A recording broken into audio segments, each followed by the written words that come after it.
एक नगर में एक साहूकार रहता था। उसकी एक लड़की थी। उसने देखा कि लक्ष्मी जी उसी पीपल से निकलती हैं। एक दिन लक्ष्मी जी उस साहूकार की लड़की से बोली, मैं तुझ पर बहुत प्रसन्न हूँ, इसलिए तुम मेरी सहेली बन जा। लड़की बोली, क्षमा कीजिए, मैं अपने माता पिता से पूछकर बताऊंगी।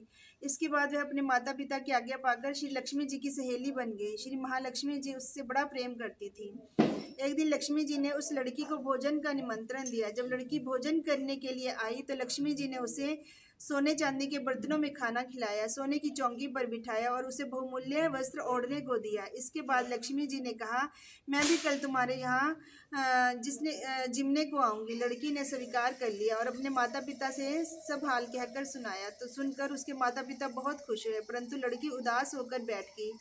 उसने कहा उसके पूछने पर उसने अपने माता पिता को बताया कि लक्ष्मी जी का वैभव बहुत बड़ा है, मैं उन्हें कैसे संतुष्ट कर सकूंगी। उसके पिता ने कहा कि बेटी, गोबर से जमीन को लीपकर जैसा भी बन जाए, रूखा सूखा श्रद्धा और प्रेम से खिला देना।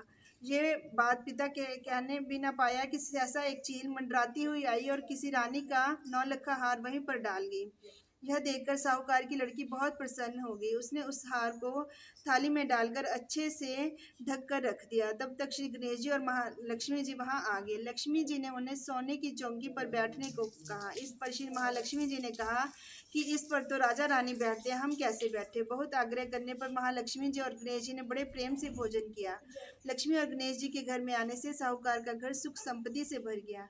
हे लक्ष्मी माता, उसी प्रकार सभी के घरों में सुख संपत्ति देना। बोलो लक्ष्मी मैया की जय। बोलो गणपति भगवान की जय। लपसी तपसी की कहानी सुना।